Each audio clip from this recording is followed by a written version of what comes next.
Today we're going to look at how we make thin letters into thick letters. When you do this, you need to use a pencil. You can't have anything that is not erasable, so you cannot be using markers or pens or anything like that. So we're going to start with the letter C because it's pretty simple. Couple things. Your bubble letter or your thick letter isn't going to be any nicer than your thin letter that you start out with. So when you draw your thin letter, make sure you take your time and make it look really good and readable. It's important. Okay, so now I want you to imagine that this big letter C is a big wall and you're looking down from up above. And then on the tip of your pencil is a little person and they're looking for a door in the wall. So they're going to start here. They can't just go through the wall. They can't go over the wall, and we don't want them to run into the wall.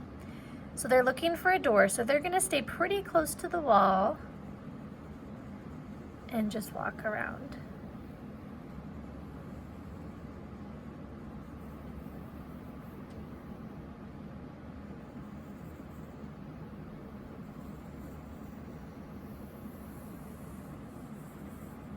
Until they get back to where they started.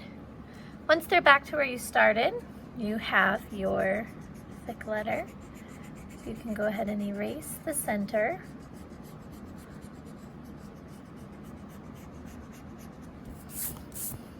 And there you go. We're going to look at another letter now.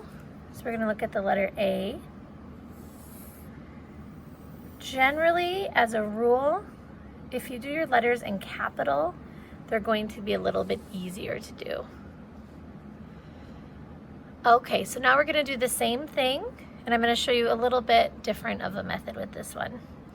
So this time, when the person walks around the wall, instead of curving around the edge, they're going to turn the corner sharp.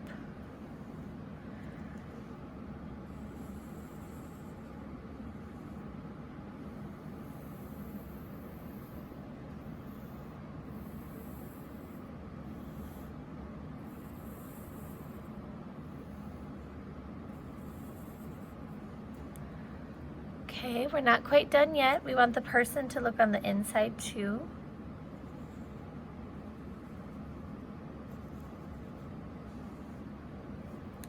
Okay, so we're going to go ahead and erase that.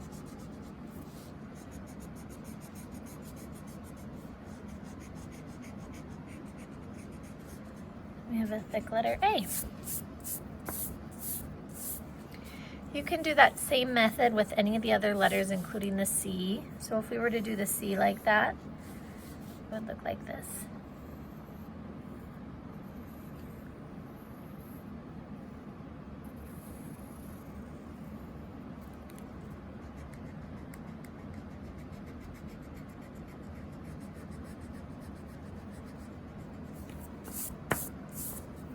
Okay. So when you do this, you don't have to use just straight lines or curvy lines. You can change it up a little bit. So just to think of some different line ideas, we have bumpy lines, curvy lines, make a wave line, dotted line, loopy line. I like this one. I call it a castle line. I'm not really sure what other people call it.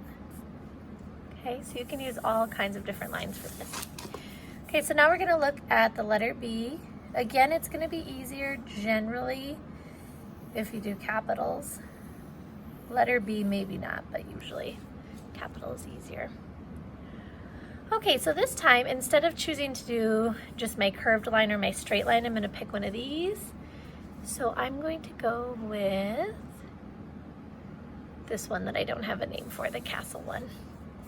Okay, so this time, instead of my person walking in a straight line or a slightly curvy line, they're going to walk in the pattern of that castle line.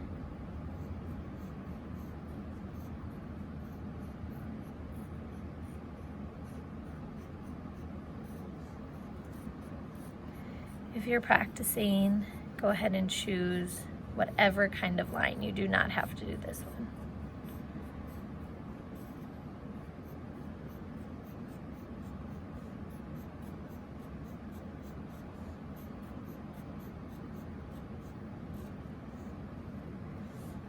Okay, I'm not quite done. Now I need to do it on the inside.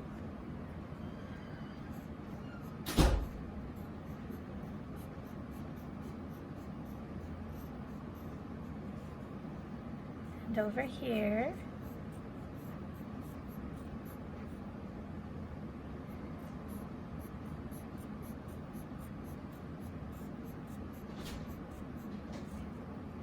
Okay, then I'm going to erase that center.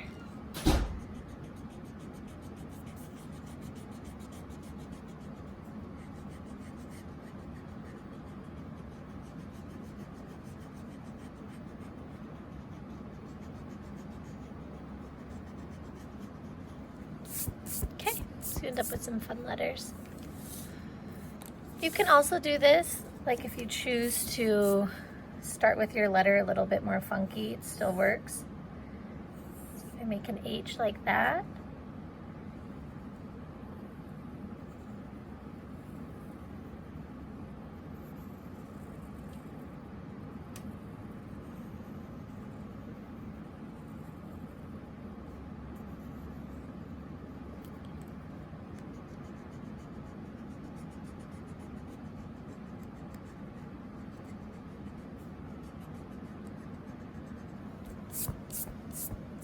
Okay, couple little tips. The first one is that letters are generally going to look better if the lines are a little further apart from each other.